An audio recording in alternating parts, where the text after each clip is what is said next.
Welcome to all the classic car enthusiasts, especially the mini guys. Okay, so got the doors on, got the arches in place. I'll take up and let you have a look. I think you can see that that's a really nice door shut on there. Looks good all the way around.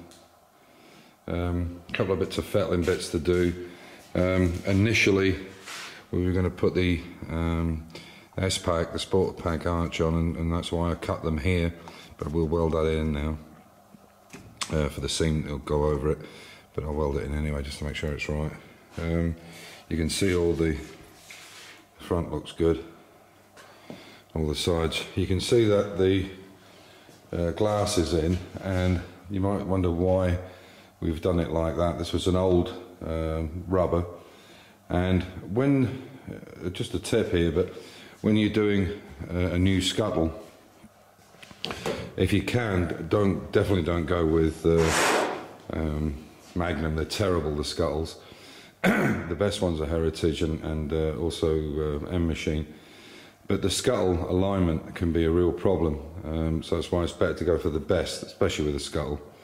And the reason we've done this is we want to make sure that the openings around the side are the same all the way around. You can see it's a little bit over to this side, but you can see it's pretty much average all the way around.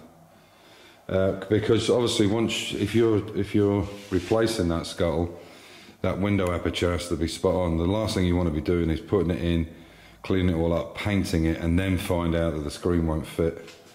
You know, so it's something. This is an old screen and an old rubber, but it's a good way of checking to see that this gap is correct.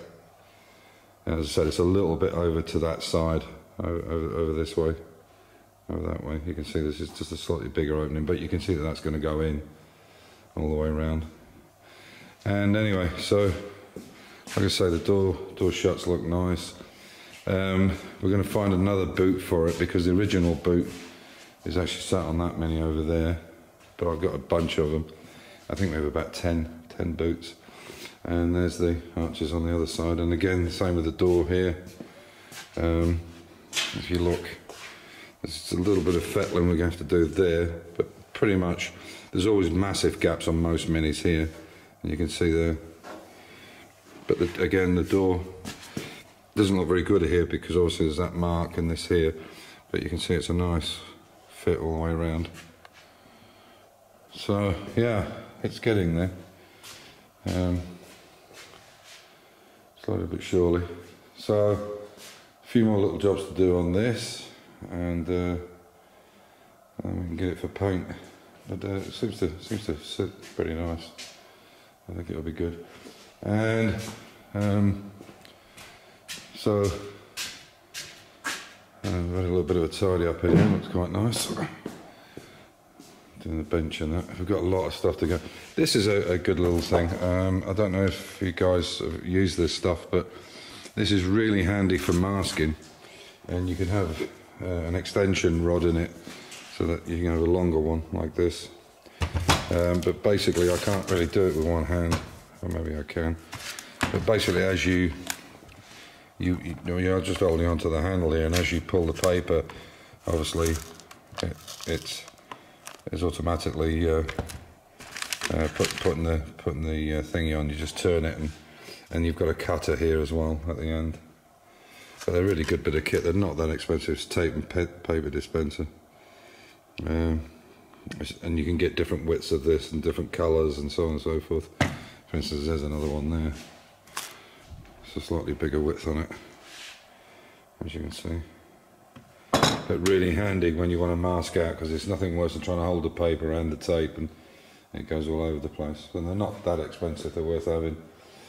Again, a lot of these tools, for me, I've had a few comments about, you know, the door skinning tool, you know, that it's expensive and so on. And a lot of these tools are, but I guess it's like anything. You know, if you're doing one restoration, yes, it's not worth buying this stuff. You're better off with a dolly and a hammer and making do with things. But when you're doing a lot of restorations like we do, you know, I think in the last couple of years we've done what, six restorations or something in that order anyway. And you see I've done I've done the boot. It's just in grey primer at the moment, just to keep it nice. And we will actually lead load inside here in this piece inside to make it nice and flush. Because it's a side opening, people are going to look at it even more. So there you go. All tidied up, ready to go. And yeah, another day, another dollar. They're going on to my Mini as well, they're the gas ones. But we'll wait until we take the wheels off. When the new wheels come, we'll change them then, because might as well do it all at the same time. And we'll go from there. So that's it, a little short and sweet.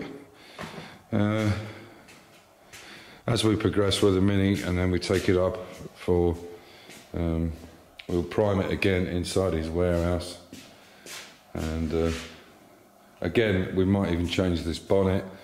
It is clean and tidy and it's all rust free, but you can see there's some bad panels on it there. There's a flat spot there. We can get all this out as a high spot there, but we'll see what fits nice. We'll go from there. And if you're doing these windscreens, guys, these are the tools to go for. This is from SW Stahl, but they make them in packs. And particularly this kind of stuff is for interiors, for getting the buttons out. You get about 8, I think, 6 or 8 of them in a pack, different ones for doing interiors, but these are perfect for rubbers. Yeah, they're perfect for putting in windscreens. So that's it. Stay safe, keep the faith, enjoy your hobby, even though the weather's cold. Yeah, take care. Catch you soon. Bye bye.